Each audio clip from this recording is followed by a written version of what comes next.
Praise the Lord. Brothers and sisters, my testimony is actually I come from a very well-to-do family. Nothing was less for me in my life, be it food or clothing or anything, education, nothing was ever less in my life.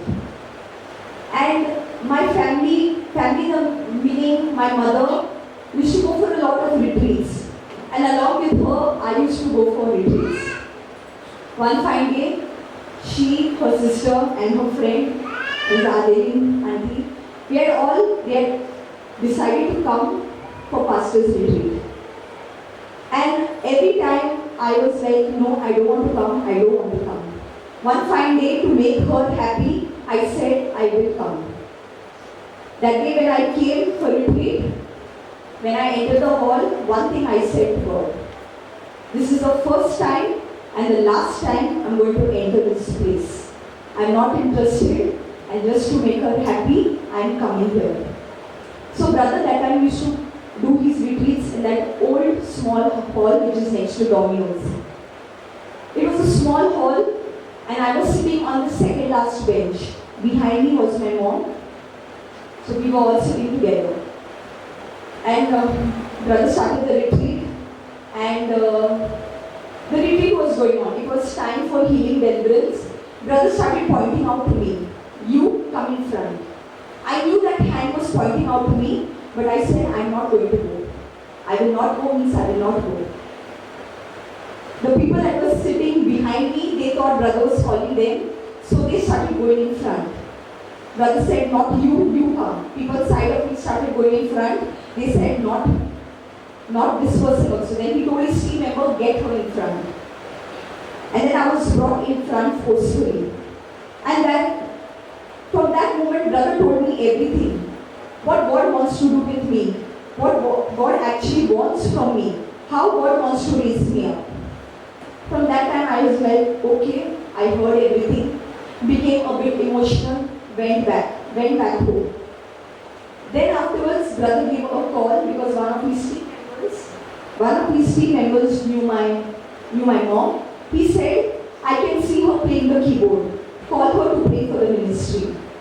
At that time, I used to play in the choir. I used to play in the church. So then afterwards, I said, fine, I will go and play. And I started playing for brother's ministry. As I was playing, I started listening to the word. I grew in the word. And I continuously started coming. The day I said that I will never ever come, that day has never come that I have not attended the retreat. From day one till now, continuously I am attending the retreat. I don't know how I come, because I work in GMC. It's very difficult to get an off. And that too, every Sunday coming for retreat is impossible. Every day getting an off. But God has opened my way. Every day I have come.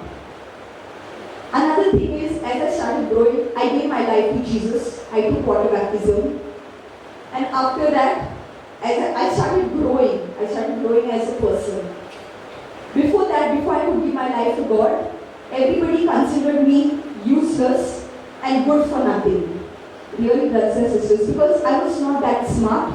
I was a very fearful person. But as I entered this ministry, as God's grace came upon me, I started playing. I used to never sing, but I was supposed to sing. I used to never confront people, but I'm preaching now in God's name. I used to never translate, but God has used me to translate, and many, many more things. Actually, the people around me used to always consider me as useless and good for nothing, but God considered me worthy. Another thing is, this year, in the month of March, a retreat was there in Theological Hall. God spoke to me, God spoke into my life, and He told me, you will have to leave your house. At that moment, okay, it was emotional, and I thought, okay, I'll get married and I'll leave my house. But in the month of July, I was told I had to leave my house. I left my house. July 1st, 2021, this year, I left my house. That well-to-do life, that luxurious life, everything I left back. I left my parents. I had 2 siblings, an elder brother and younger sister. I left them. Actually, I didn't want to do it. Fact is, I didn't want to do it. And that day I cried. When I came to know I have to do it, I cried. My parents cried. But then I only said one thing. It is for Jesus I'm doing. I promised him that whatever he tells me to do, I will do. Only thing that came to my mind was, if I don't do it, there is death on both the sides. If I don't obey him, there is death for me, there is death for my family. And today I'm standing in his name. Today I'm living only for him. After him, it's been 5 months that I left my home. Only thing I'm grateful to God is, God didn't put me on the roadside. Nor did God put me at some station. Nor did God put me in some orphanage. But God has given me a beautiful family. A family that is helping me grow in Christ even more. Nothing has been less, brothers and sisters. I'm telling you. I was living a luxurious life. That luxury may not be there, but there is luxury in Jesus.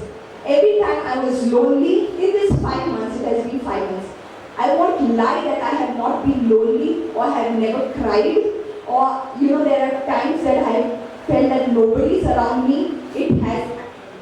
And initially, that initial first month, every day I used to cry because it was never my choice. It was never my choice.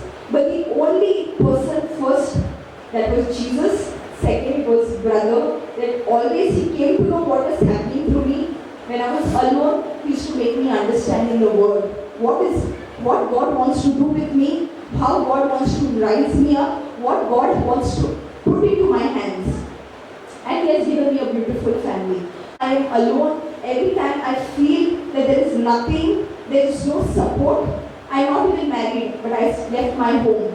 That there is, that permanent support. I am telling you, after that day, only I really felt Jesus around me.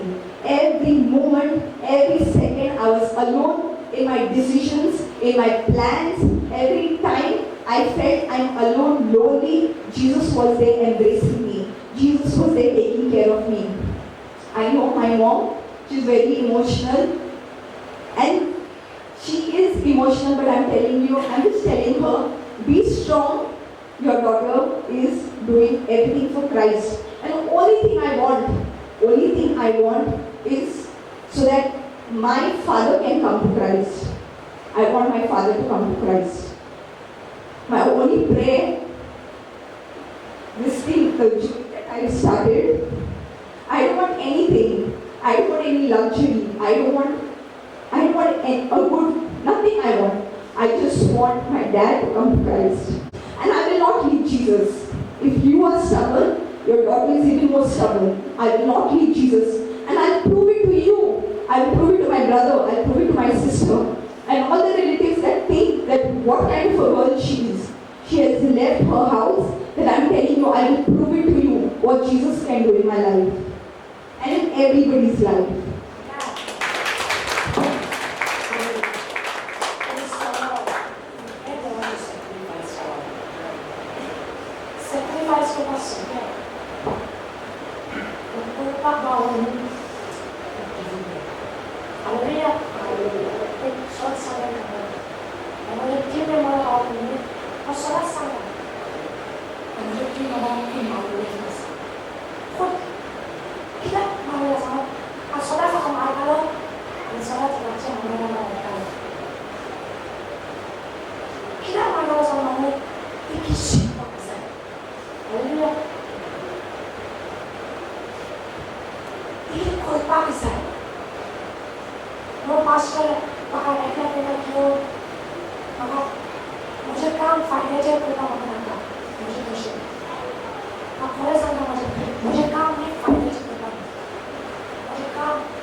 Hallelujah.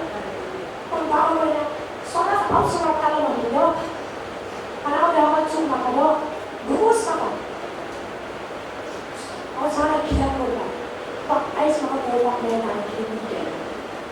Hallelujah. What if God always raise someone? Hallelujah. But keep that one strong side. Hallelujah. I'm bound of socket Santa. I'm strong for the back side Jesus. Hallelujah. No, there's not like a pastor. No. Not going to make them. Porque é segredo. Até na hora de matar a onde it is excellent in doing that for my mom. Hallelujah. This is like the America full of 2022 pastor also Poila Manka. There is no pastor. Sister, the Archimini Saulasa. Kita pastor yang kau tahu. Sabda का power की भी बात अब तक pastor एक बड़े काम करता है ये सब अब उसने पास्टर ने बाबा ने यूज़फुल में काम के लिए ये सब काम के लिए सोच में लो ये कोई क्या करना है इसमें मुझे काम करना है सॉफ्टवेयर चला यूट्यूब फेसबुक इंस्टाग्राम एक पास्टर है एक टीचर है एक दवाई प्रोफेट है टीचर है दरवाजे कुछ तो आशा use करना बेसिक use करना पड़ेगा हाथी हाथ कम देकर छोड़ेगा अपने सोल सालवार सालवा में जाए सोल एकले टीचर जाना एकले के फुला करा I request it एक पास्टर दरवाजे में से खाना पूजा वगैरह सोमन वाला हेल्प वाला क्या कितने सोमन लगे